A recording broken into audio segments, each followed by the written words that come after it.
ఎప్పటిలాగానే మేగడ మిక్సీలో వేసి వెన్నపూస తీసేద్దాం కదా అనుకున్నాను. ఈసారి ఎందుకు అవ్వలేదు, ఫెయిల్ అయ్యింది. ఎంత తిప్పినా కూడా మేగడ రానేలేదు. సారీ మేగడ కాదు, వెన్నపూస.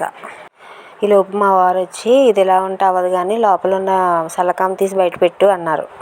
ఆయనే వెన్నపూస చేస్తా అన్నారు. ఈ లోపల మా గోడ మీద చూడండి వడ్రంగి పెట్టి వచ్చి కోస్తా ఉంది. సరే కదా దాని వీడియో తీయబోతే పరిగెత్తుకుని వెళ్ళిపోయింది. ఇంకే లోపల వెన్నపూస చేయడం అవ్వలేదండి. చూడండి వెన్నపూస ఎలా వచ్చేసిందో పక్క అమ్మటాన్ని. దాన్ని అంతా మొత్తం ఆయనే తీసేసి ఉండలుగా చుట్టి ఒక్కొక్క ఉండని తీసి ఆ బౌల్లో వేసేసారు. సరే అయితే ఫ్రిడ్జ్లో పెడతాను అన్నాను. ఫ్రిడ్జ్లో పెట్టి ఇంకో 4 రోజులు ఉంచుతావా అనేసి ఆయనే వెంటనే కాసేసారన్నమాట. చక్కగా వెన్నపూస అంతా కరిగి నెయ్యి చూడండి ఎంత బాగా వచ్చిందో. ఆ నెయ్యిలో 2 కరివేపాకు రెబ్బలు వేసి చల్లారిపోయిన తర్వాత దాన్ని ఒక బౌల్లోకి ట్రాన్స్ఫర్ చేసుకున్న తర్వాత చూడండి అది దాకా ఉంటుంది కదా అడుగున మా ఆయన గారు అందులో అన్నం వేసుకొని ఉప్పు కారం వేసుకొని కలుపుకొని తింటే చాలా బాగుంటుందంట.